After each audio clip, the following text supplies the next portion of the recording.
মাঝরাতে হঠাৎ আমার ঘুম ভাঙতেই চেয়ে দেখে আমার ভাই আমার উপরে বসে আছে। আমি ভাইকে জিজ্ঞাসা করলাম, কি রে, তুই না ঘুমিয়েছিলে পাশের ঘরে, হঠাৎ করে আমার উপরে তুই আসলি কি করে? আচ্ছা, তার মানে আমার ভাই, মানে আমারই আপন ভাই, এতদিন মনে মনে আমাকে বুক করতে চেয়েছিল। ওর নজর কি তাহলে আমার দিকে ছিল?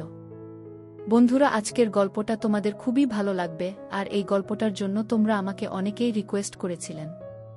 ওহে আমার প্রাণপ্রিয় কাছের বন্ধুরা, তোমরা সবাই কেমন আছো? আমার পরাণের বন্ধুরা, তোমাদের জন্য আরও একটি নতুন গল্প নিয়ে হাজির হয়ে গেলাম। বন্ধুরা, আমার নাম হচ্ছে সুনন্দা। আসলে বলতে গেলে আমার মা বাবা আমার 10 বছর বয়স থাকাকালীন তারা মারা যায়। আমার মা বাবা বলতে আমি আমার ভাইকে বুঝি। কেননা এই ভাই আমাকে বড় করেছে, ভাই আমাকে মানুষ করেছে, ভাই আমার কোনো কিছুর অভাব দেয়নি।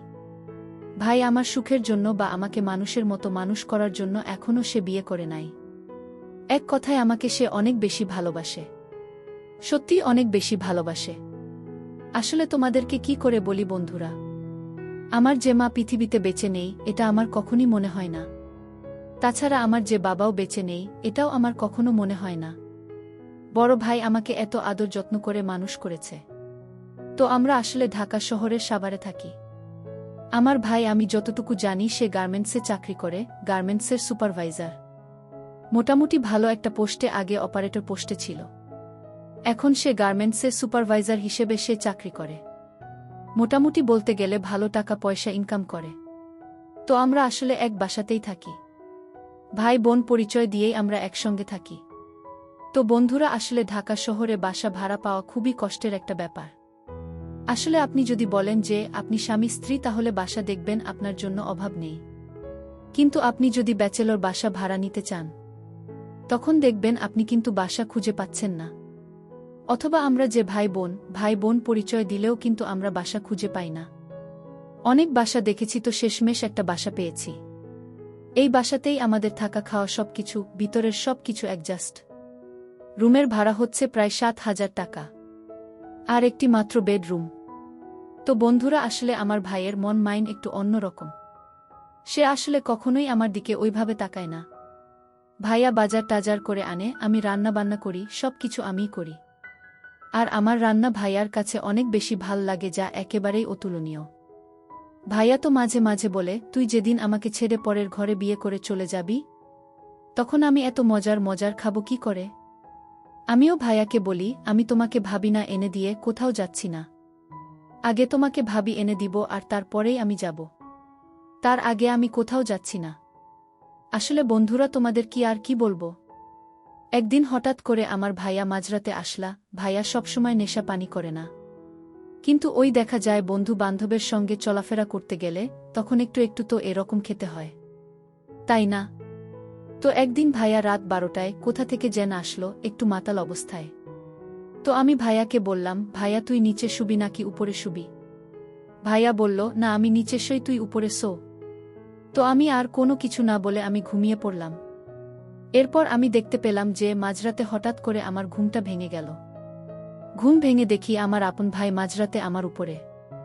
আমি ভাইয়াকে বললাম, ভাইয়া তুই হঠাৎ করে আমার উপরে?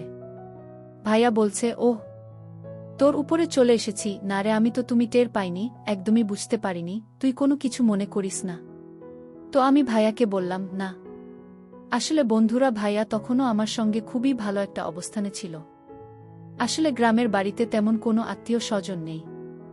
আমাদের চাচা চাচি তারা সবাই আছে, কিন্তু মা বাবা মরে যাওয়ার পর আমাদের সম্পত্তি তারা সব কিছু দখল করে নেয়। আমাদেরকে কিছু টাকা পয়সা হাতে ধরিয়ে দিয়ে আমার বাবার ভিটে মাটি জমি জমা যা কিছু আছে সব কিছু তারা দখল করে নেয়। আর কিছু ছিল সেগুলো বাবার চিকিৎসার দোহাই দিয়ে তাদের নামে লিখে নেয়। বলতে গেলে আমরা এখন অর্থশূন্য। আমাদের গ্রামে বাড়ি নেই, জমি জমা কোনো কিছু নেই। এখন দেখা শহরে চাকরি করে আমরা বেঁচে থাকি। ভাইয়ার একা ইনকাম দিয়ে আমাদের সংসার কথা মোটামুটি চলে, কিন্তু আমরা কোনো টাকা পয়সা ইনকাম করতে পারি না, জমাতে পারি না। একদিন আমি ভাইয়াকে বললাম, আমার ভাইয়ার নাম আছে রিপন। আমি ভাইয়াকে বললাম, রিপন ভাইয়া দেখো, তুমি তো একা একা ইনকাম করছো, আসলে অনেক টাকা পয়সা ইনকাম করছো, তোমার একার টাকা দিয়ে আর কতদিন চলবো? এভাবে কি সংসার চলে যায় নাকি? আসলে আমাদের তো বাড়ি, নিজস্ব জায়গা জমি দরকার, এবং আমরা সেখানে বাড়ি গাড়ি করব, এটা তো দরকার। আমরা তো আর সারা জীবন এভাবে ভাড়া বাসায় থাকতে পারবো না। তারপর আর সাগর ভাই আমাকে বলছে, হেরে তাতে অবশ্যই তুই ঠিকই বলেছিস। আসলে এইভাবে ভাড়া বাসায় তো সারা জীবন থাকতে পারবো না। আর তাছাড়া তোমার বিয়ে শাদী দিতে গেলেও তো মনে করিস একটা বাড়ির দরকার, ভাড়া বাসাতে তোকে বিয়ে শাড়ি দিতে পারবো না। আমি ভাইয়াকে বললাম, শুধু কি আমার বিয়ে? তোমাকে বিয়ে শাদী করতে হবে। এভাবে ভাড়া বাসায় থাকলে তোমাকেও কোনো মেয়ে বিয়ে করবে না। তখন আমার ভাইয়া বলতেছে, আমার হিসেব অন্যটা, গার্মেন্টসে অনেক মেয়ে আছে, যে কোনো একটা ধরে নিয়ে আসলাম। আমার হিসাব বাদ দে, তোর জন্য আমার যত চিন্তা। তো বন্ধুরা, আমাদের ভাই বোনের সংসারটা মোটামুটি বলতে গেলে এক প্রকার ভালোই চলছিল। কিন্তু ইদানিং আমি লক্ষ্য করি, রাত যত গভীর হয়, আমার ভাইয়া মোবাইলে কি যেন ভিডিও দেখে। কানের ভিতরে হেডফোন দিয়ে সে মারাত্মক লেভেলে ওই মোবাইলে একদম মোবাইল থেকে চোখ সরায় না। একদিন আমি দেখি ভাইয়া একদম ঘুমিয়ে পড়েছে। আর মজার ব্যাপার হচ্ছে, আমি ঘুমিয়েছিলাম কিন্তু হঠাৎ করে দেখি নিচে আলো জ্বলছে মোবাইলে। তখন বন্ধুরা, আমি ভাইয়ার মোবাইলটা অফ করতে গিয়ে দেখে কি দেখলাম আমি এটা? বন্ধুরা, আমি আমার নিজেকে একদমই বিশ্বাস করতে পারছিলাম না সেদিন। আসলে ভাইয়া মোবাইলের মধ্যে ওই সমস্ত ভিডিও দেখতেছিল। আমি আসলে আজ পর্যন্ত ভাইয়াকে কখনোই আমি এই ধরনের ভিডিও দেখতে দেখি নাই যে ভাইয়া এই ধরনের ভিডিও দেখেছে। বন্ধুরা, এটা আসলে খুবই আশ্চর্যজনক একটি ঘটনা। আমি আসলে ছোট থেকে এক ভাইয়ের কাছে বড় হয়েছি, কখনোই ভাইয়াকে এমন অবস্থায় বা এমন সিচুয়েশন আমি দেখি নাই। হঠাৎ করে আমার ভাইয়ার কি হলো? তবে হঠাৎ করে আমার মনে হলো, না, এভাবে আর কতদিন? ভাইয়ার তো বয়স হচ্ছে, ভাইয়ার প্রায় 28 বছর বয়স, আর কতদিনই বা একা একা থাকবে? আসলে আমাকে বট করতে গিয়ে আমার ভাইয়ার বয়স মোটামুটি ভালোই হয়েছে। আমি যতটুকু জানি, গার্মেন্টসে অনেক মেয়ে, আমার ভাইয়া যেহেতু সুপারভাইজার, অনেকেই তাকে প্রেমের অফার দিয়েছে। কিন্তু ভাইয়া সেগুলো রিজেক্ট করে দেয়া। কেননা মেয়ে মানুষের পিছে ঘুরতে গেলে তো টাকার প্রয়োজন। টাকা পয়সা খরচ হবে বলে ভাইয়া কখনো একটা প্রেম ভালোবাসার কোনো কিছুই কিন্তু সে করে না, শুধুমাত্র আমার জন্য। না, এভাবে তো আর কষ্ট করে থাকা যায় না। ভাইয়াকে একটা বিয়ে শাদী দিতে হবে। আমি মনে মনে পাত্র দেখতে শুরু করলাম। আমি আসলে রাস্তায় যাকে পাই বা যেখানেই আমার স্কুলের ফ্রেন্ড, আমি সবার সঙ্গে যোগাযোগ করতে শুরু করলাম। তো পরের দিন রাতে আবারও দেখতে পেলাম আমরা দুই ভাই বোন একসঙ্গে ভাত খেয়ে গেলাম। সকালবেলা ভাইয়ের আবার অফিস আছে। ভাইয়া বলল ভাইয়াকে যে না আমি ঘুম থেকে ডেকে দেই। ইদানিং সে রাতে মোবাইলে গেম খেলে, ভিডিও দেখে, তারপর আবার কি সব ভিডিও, ওয়েবসাইট থেকে ওই সমস্ত ফালতু ভিডিওগুলো দেখে। ঠিক আছে, আমাকে এগুলো বলে না, কিন্তু আমি তো বুঝি সব কিছু। তো ইদানিং দেখতে লাগলাম ভাইয়া আমাকে দেখতেছে, আমার কপালে হাত দিয়ে দেখতেছে আমি ঘুমিয়েছি কিনা। আমাকে আবার ডাক দিচ্ছে। আমার নাম সুনন্দা। আমাকে বলতেছে, কি রে সুনন্দা, তুই কি ঘুমিয়েছিস? আমি ভাইয়াকে ঘুমের মধ্যে বললাম, হ্যাঁ ভাইয়া, আমি ঘুমিয়েছে। তুমি ঘুমাওনি এখনো? তোমার তো সকালে অফিস আছে। আমি ঘুমের মতন এমন একটা ভাব করে ভাইয়াকে এই কথাটা বললাম। ভাইয়া বলল, এই তো ঘুমিয়ে যাচ্ছি। ঘুমিয়ে পড় তুই। আমি যদি সকালে না উঠি, তুই আমাকে সকালে ডেকে দিস। আমি বললাম, আচ্ছা ঠিক আছে। এই কথা বলে ভাই আবার আমাকে চোখ দিয়ে দেখতে লাগলো যে আমি সত্যিই ঘুমিয়েছি কিনা। বন্ধুরা, তখন আমি দেখি ভাইয়া মোবাইলে ওই সমস্ত ফালতু ভিডিও দেখেছে। আর এক হাত দিয়ে জোড়া জোড়ায় কি যেন করছে, আর একটু চিল্লাইতে আছে, কেমন যেন শব্দ করতেছে। আমি এটা দেখে একেবারে আর নিজেকে ঠিক রাখতে পারলাম না। আমি যেই ভাইয়াকে মনে করতাম, মনে মনে ভাবতাম, এই ভাইয়া আমার দেবতা, ভাইয়া আমার সব কিছু। আজকে ভাইয়া এমন একটা পরিণতি দেখে একদিকে ভাইয়ার প্রতি আমার ঘেন্না জমতে লাগল, আবার অন্যদিকে ভাইয়ার প্রতি আমার একটা করুণা অনুভব হল যে সত্যিই ভাইয়া তো আজকে আমার জন্যই এই কাজটা করছে। যে কোনো রিলেশন করে না, তার কোনো গার্লফ্রেন্ড নেই, কোনো প্রেম করে না। আসলে আমার খারাপ লাগে ভাইয়া যে হাত দিয়ে এই সমস্ত কাজ করে। আসলে নিজের কাছে খুব খারাপ লাগছে, আবার ভাইয়ার প্রতি একটা ঘেন্নাও জমছে। আবার এখানে তো ভাইয়ারও তো কোনো দোষ নেই। ভাইয়া তো আমাকে বলেছে আমি ঘুমিয়েছি কিনা। তো আমি তো ঘুমিয়েছি, এখন যদি ভাইয়া এই কাজ করে তাহলে তো সমস্যা নেই। আর আসলে বন্ধুরা, আমি আর নিজেকে একদমই ঠিক রাখতে পারলাম না। আমি ঘুম থেকে উঠে ডিরেক্ট ভাইয়ার বিছানায় গিয়ে আমি ভাইয়ার কোলে বসে পড়লাম। ভাইয়া তো আমাকে তার কোলে দেখে একেবারে হতবাক হয়ে গেল। ভাই আমাকে বলল, কি রে সুনন্দা, বোন, তুই এখনো ঘুমাস নাই? বোন দেখ, এবারের মতো আমাকে মাফ করে দে, আমি ভুল করে ফেলেছি বোন। তোকে আজকে আমি প্রমিস করছি, আমি আর আজকের পর থেকে আর জীবনেও এই সমস্ত ফালতু ভিডিও দেখব না। আর এগুলো খারাপ কাজ আমি আর করব না। ভাইয়ার মুখে আমি স্পষ্ট দেখতে পেয়েছি এতটা ভয় কাজ করছে, এতটা ভয় ভাইয়ার ভিতরে এর আগে আমি কখনো দেখি নাই। আমি ভাইয়াকে বলতে লাগলাম, আরে ভাইয়া, তুমি এত ভয় পাচ্ছে কেন এখন? আমাকে তোমার এত বেশি ভয় পেতে হবে না। ভাইয়া, আমি বেশ কিছুদিন যাবতই লক্ষ্য করছি তুমি এই কাজের সঙ্গে জড়িত। আসলে দোষটা তোমার না, দোষটা হচ্ছে আমার। তার কারণ হচ্ছে ভাইয়া, তুমি আমাকে বড় করতে গিয়ে, আমাকে মানুষ করতে গিয়ে তুমি নিজের সুখ, ইচ্ছা, ত্যাগ সবকিছু তুমি কোরবানি করে দিয়েছ। না, এভাবে আর চলতে পারে না। ভাইয়া, যতদিন তোমার বিয়ে না হচ্ছে বা যতদিন তোমার বিয়ে শাদী না হবে, ততদিন পর্যন্ত আমি তোমাকে এই সুযোগটা দিব, এবং আমার ভাবি যতদিন এই ঘরে না আসবে, আমি আজকে থেকে তোমার বউ হয়ে এই ঘরে থাকব। আজকে থেকে আমরা আর কোনো ভাইবোন হয়ে থাকব না। ভাইয়া আমার মুখে এই কথা শুনে সে আমাকে একটা থাপ্পড় মেরে দিল।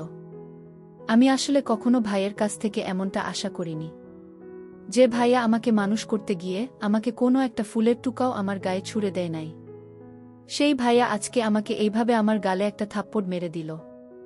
আমি এটা কখনোই আশা করতে পারি নাই। আমাকে যদি স্কুলে কোনো ছেলে বিরক্ত করত বা আমার দিকে যদি কেউ আমাকে প্রেমের অফার করত, আমি সাথে সাথে কেঁদে দিতাম।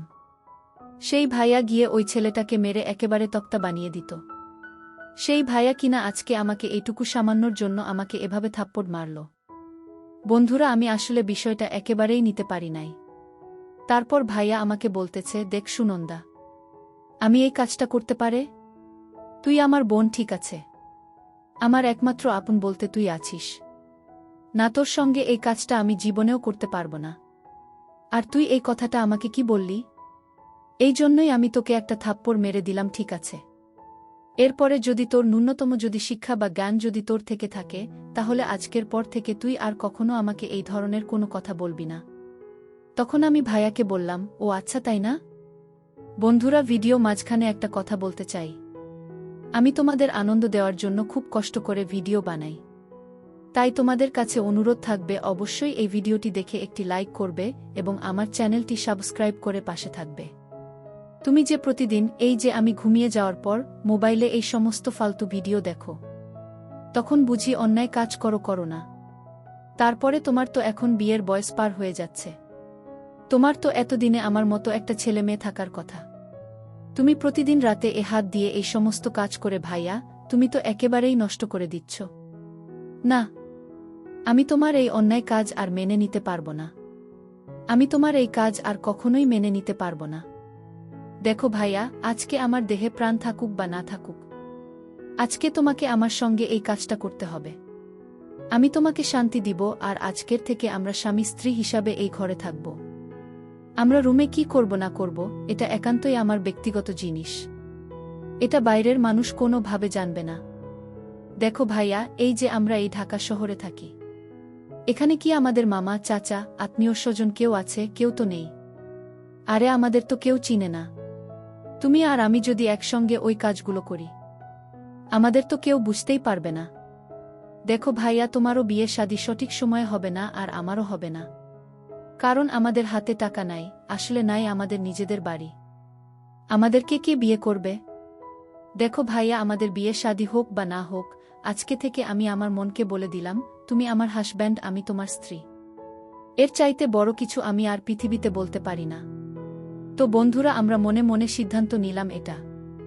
তারপর আমার ভাইয়া সেদিন সে খুবই বিরক্ত আমার উপর।